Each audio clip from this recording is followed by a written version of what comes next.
Welcome to the Practice of Medicine podcast from the Southern Medical Association. Since 1906, SMA has had a singular mission: to provide medical professionals with the resources they need to learn from each other, and in doing so, improve the overall quality of patient care. The Practice of Medicine podcast is just one of the ways we do that, as we discuss a wide range of topics, including the Physicians in Training Day in the Life podcast series. To learn more about SMA's many other services and educational initiatives, please visit us at sma.org.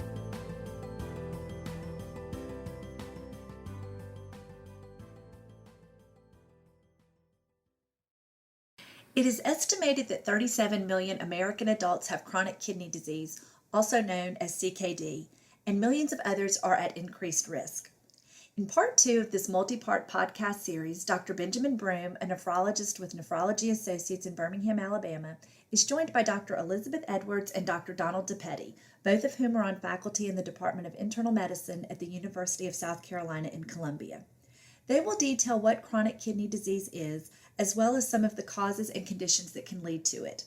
Additionally, they will offer healthcare providers information related to the scope of care for the diagnosis and management of CKD, including possible scenarios that could warrant collaboration with or referral to a nephrologist. Thank you all for being here today. It is estimated that 37 million American adults have chronic kidney disease, or CKD, and millions of others are at an increased risk. What is chronic kidney disease, and what are some of the causes or conditions that can lead to it? So, in the simplest terms, chronic kidney disease is just a progression or consistent loss of kidney function, okay?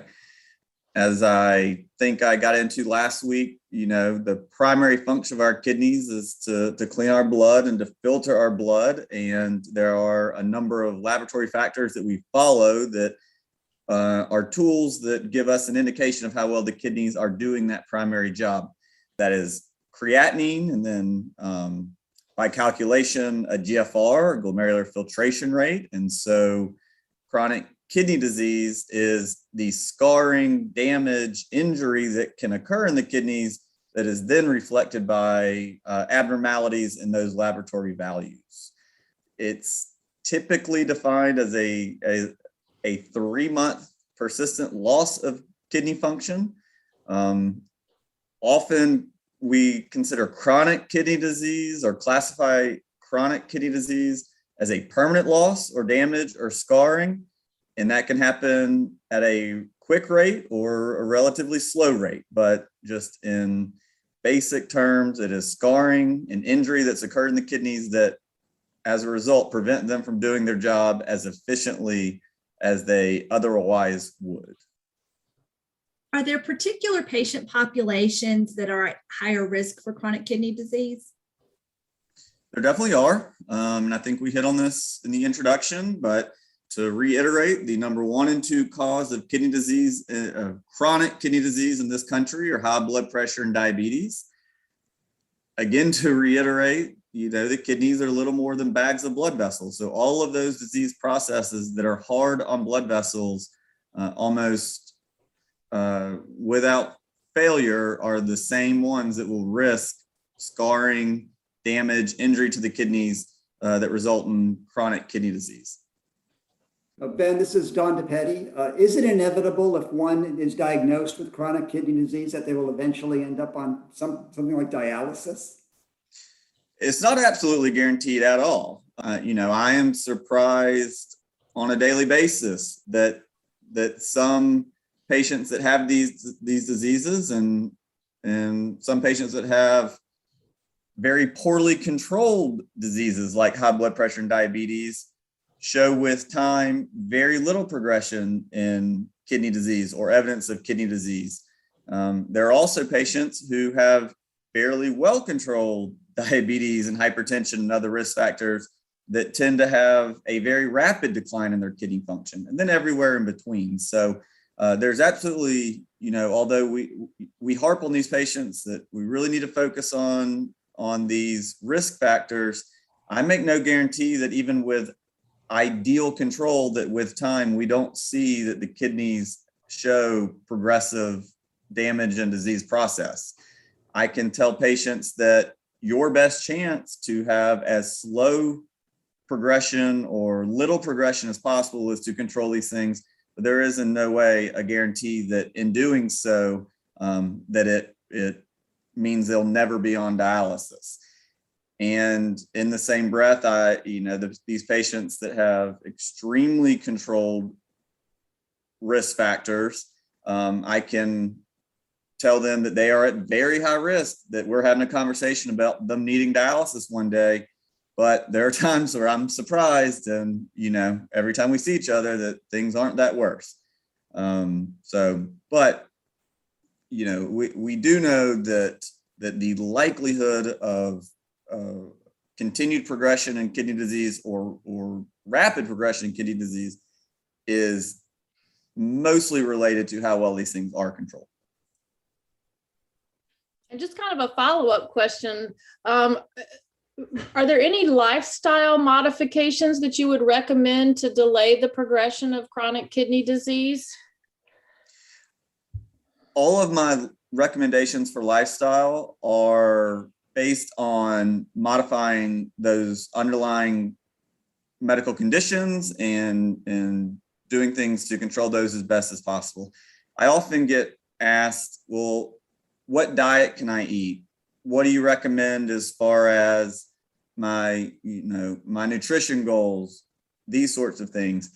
And my answer is always, whatever diet controls your diabetes as best as possible, and whatever diet controls your blood pressure as best as possible.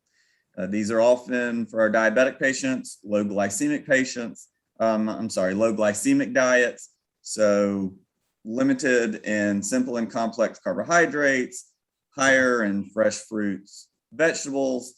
There seems to be some growing evidence that limiting red meat, at least as far as your cardiovascular risk, is beneficial also to chronic kidney disease. A diet that's low in salt and primarily low in processed foods, avoid fast foods, avoid frozen meals. These things tend to show improved blood pressure long-term, and then as a result, reduce your risk of progression of chronic kidney disease. And then stay active. Just move a little bit. I don't recommend that they go join a gym and go 7 days a week and become personal trainers themselves or bodybuilders or these things, but just being active and things that have been shown for decades to improve cardiovascular health are the general lifestyle modifications. From the perspective of the healthcare provider, what should the scope of care encompass for the diagnosis and management of CKD? And then from within that scope of care, what are some of the red flags, if you will, that could warrant collaboration with or referral to a nephrologist? The number one thing that a primary care physician can do is recognize it. And I think that to some degree goes without saying, and I think is done very widely. So however often you see your patients, be it annually, biannually, however, make sure that you're drawing basic labs, make sure you're checking a urine, especially if you know that these patients have those most common risk factors for kidney disease. Start looking for it. Even before you see evidence of it, keep looking for it. And so that the moment that it's starting to show itself, that you're aware of that. And then track it. If you're noticing that a creatinine is up a little bit, meaning a GFR is down a little bit, whatever that may be, make sure you're checking that every time you see that patient. Make sure you're kind of charting it out and seeing, is this getting worse with time? If it's getting worse with time, how quickly is it getting worse with time? Is it just a slow burn and trend in the wrong direction? Or is it on a slope of change that seems fairly dramatic? I think that would answer the second part of that question, is when to get a nephrology referral made or get the patient to see someone more specialized, such as myself. The answer is, how quickly is this changing? If you notice it you've got decent explanation to explain why they may have chronic kidney disease, but it seems relatively stable, or we're only losing a few points of GFR every year or so, and you're watching it really closely and you know that you are, then maybe you don't need a nephrology referral. If, on the other hand, that creatinine's gone from 1 to 1.5 to 2 and in a relatively short period of time, well, that's pretty quick. And maybe you want to get them involved with someone before you get to a point of no return, or a point where we really are in dire straits. So other than a urinalysis, when a primary care physician refers a patient to a nephrologist, is there any other test that you would really like to see the results of? Yeah, absolutely. I would definitely want to see a urinalysis. And why that's important for me, and the way I explain it to the patients when I see them, is, on a microscopic level, the cells of a kidney line up like a filter. Blood flows on one side, toxins and waste products filter across. That's what becomes our urine and what we get rid of. Blood cells and proteins are not supposed to cross that filter. So if we detect that there's blood and or protein in the urine, it at least raises the question, is there some disease process that has developed at the cellular level of the kidney themselves that we need to be concerned about? More so than that just being present, especially when we're speaking of protein, is quantifying that. How much protein is being present? Because the amount of protein that is discovered stratifies, at least in my mind, what could be going on. There are some disease processes that will show a small amount of protein. There are others that are more likely to show much larger amount of proteins, and everywhere in between. So at least gives me a starting point of what do I think I could be dealing with. Now, I very rarely order a 24-hour urine collection. It's cumbersome. It's difficult for the patient to do and to collect accurately. Some of my partners do it all the time. So even just a simple spot protein to creatinine ratio gives me a lot of information that I can go with.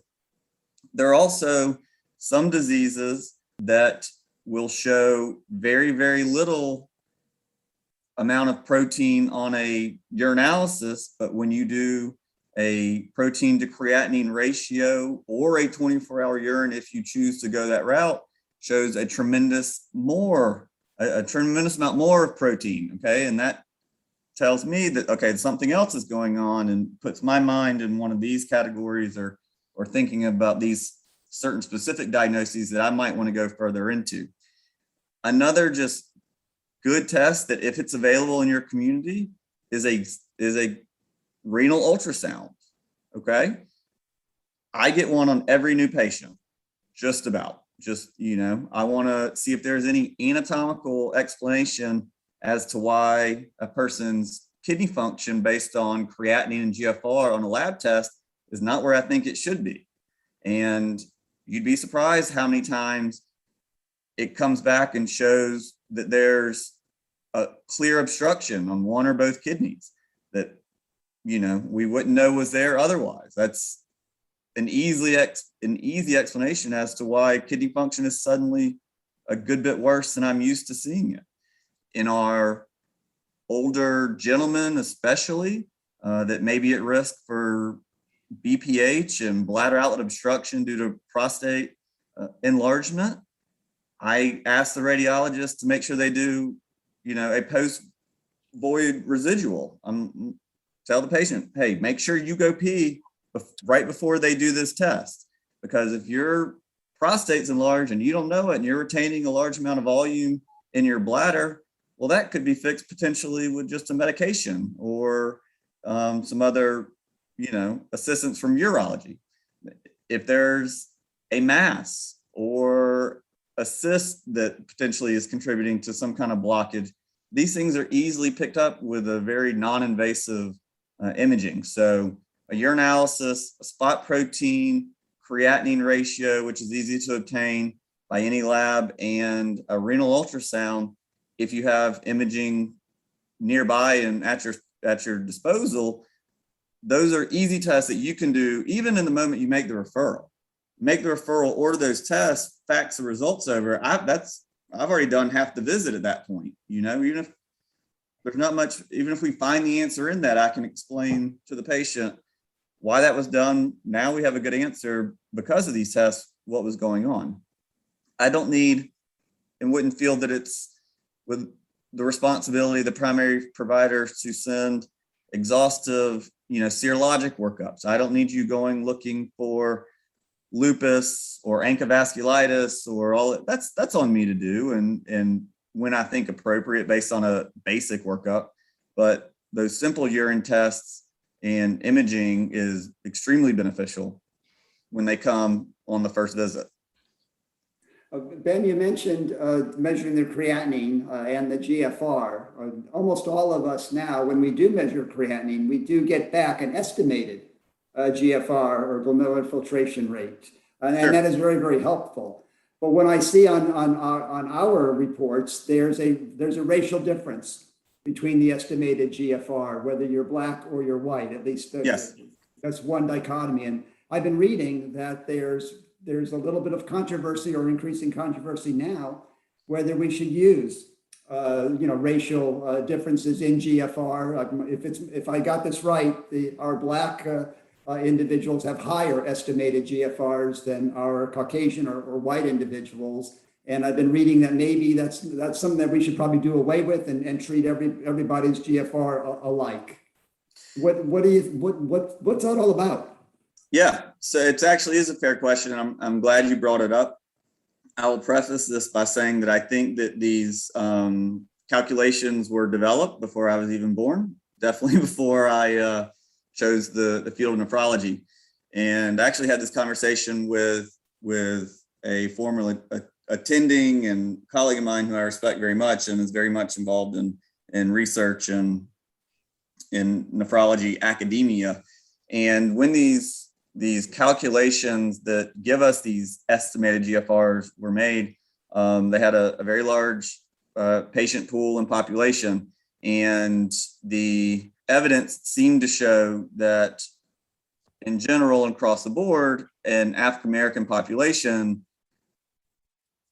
produces or differently excretes creatinine. Okay, and so a higher creatinine level in an African American population when compared to a non-African American population don't estimate the same level of clearance that their kidneys are actually doing. Okay, that seems to have held throughout the years, and so that's why you often will get two different eGFRs when it's reported on your lab tests for African American, non-African American, so that you can kind of compare apples to apples and get a sense of where, or how should I say this, how efficiently their kidneys really are working based on the measured creatinine value. The controversy, and I read this article recently as well, so I think I know what you're referring to, kind of comes with, are we treating patients differently based on a potentially flawed equation? I'm not sure I fall on either side to give you an answer of whether we are or not, okay? And where it really kind of can be clinically significant is when we're discussing things like transplant and referral for transplant. The majority of transplant centers in this country won't start an evaluation for potential transplant until there's a documented eGFR less than 20.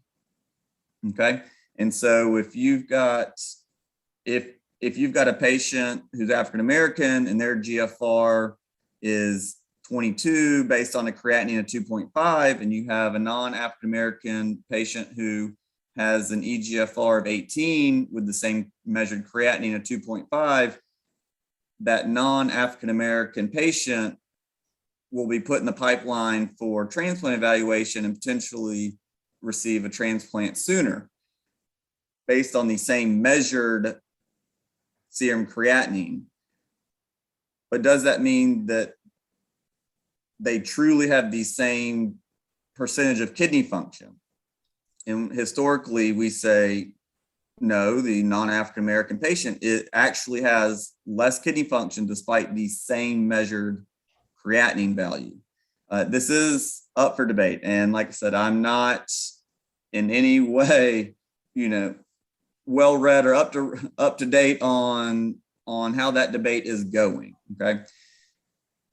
A potential, however, fix to that, or if you're a primary care physician and you want to get another measurement of kidney function, you can really do one of two things. One, you can order a 24-hour urine collection for creatinine clearance. Okay, that is the gold standard of measuring GFR. That's not an estimated GFR. If you do it right, that is a measured GFR.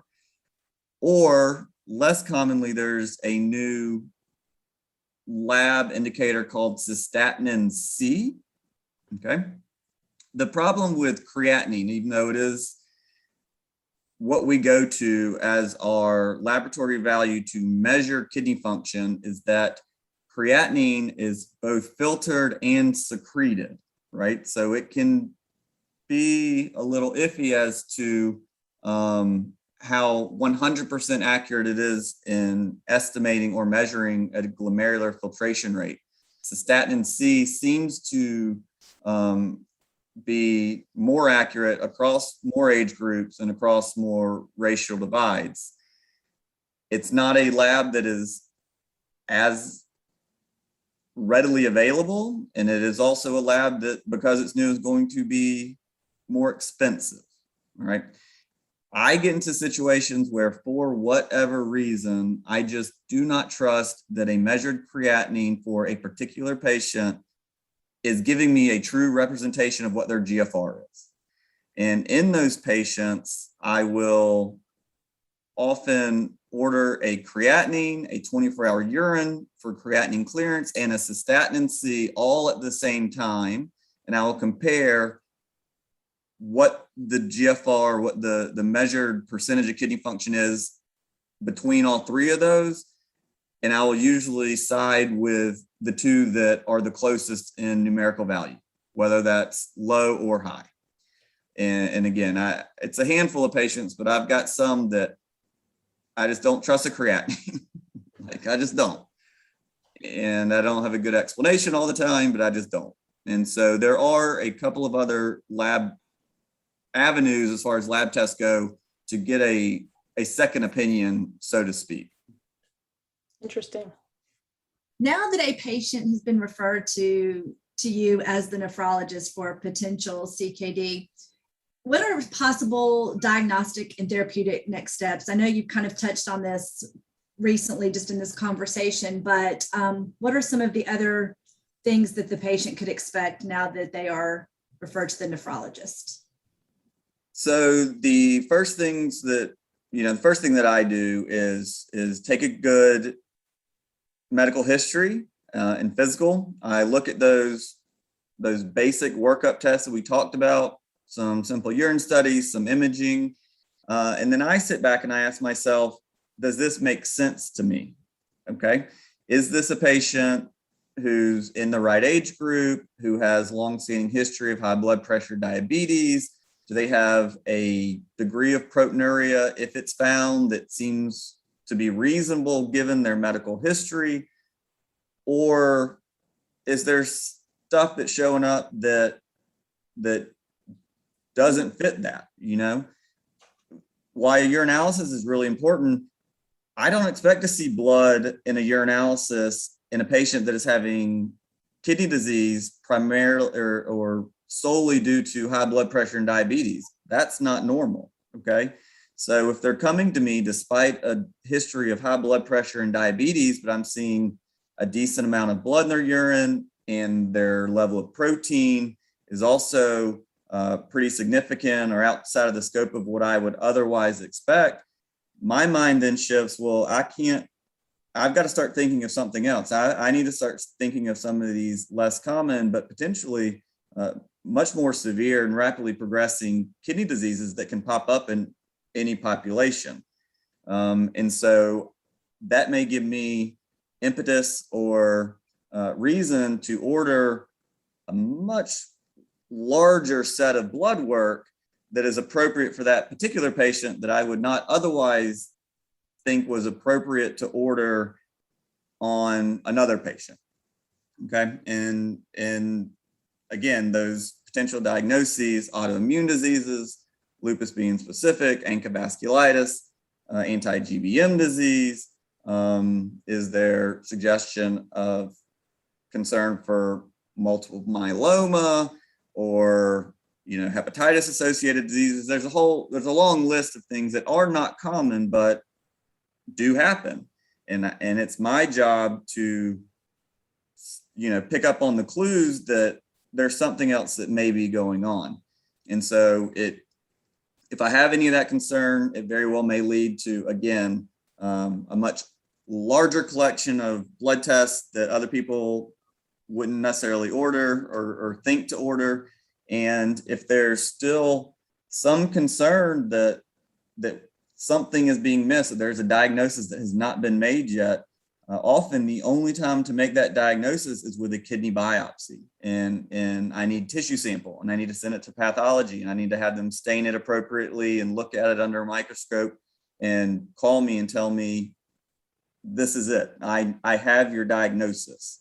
And that doesn't happen, of course, with the majority of patients that come through my office on an initial visit or subsequent visit, but it does happen. And we find things that the primary care physician may have in the back of the mind or may not, but needs to be diagnosed. And so because if these diagnoses are missed, these kidneys can burn out before you even have time to potentially treat and salvage them.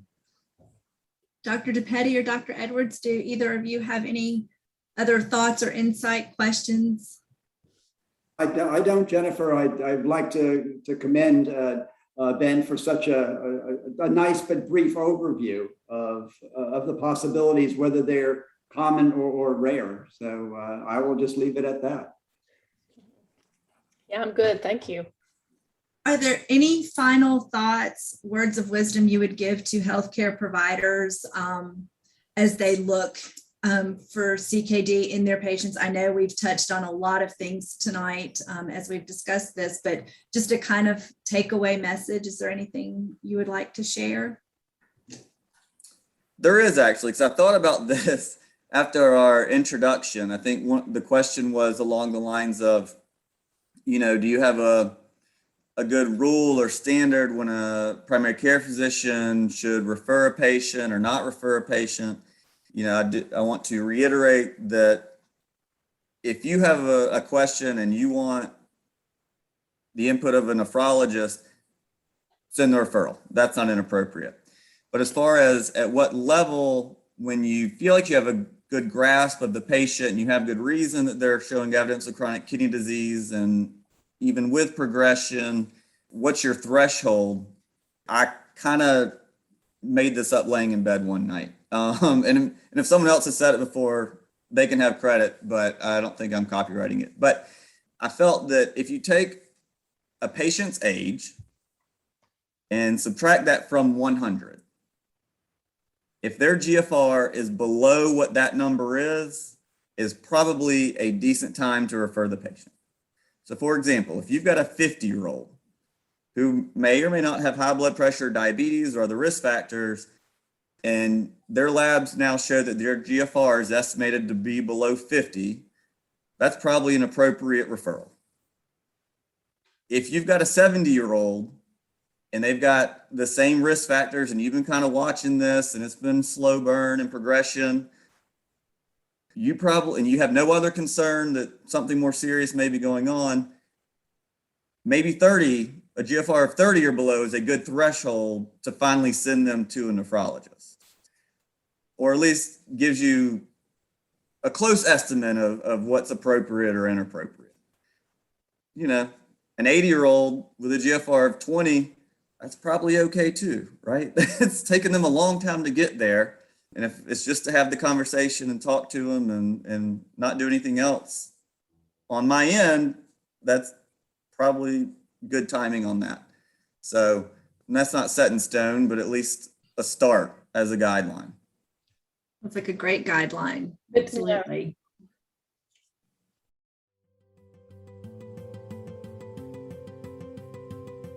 We hope you enjoyed the practice of medicine.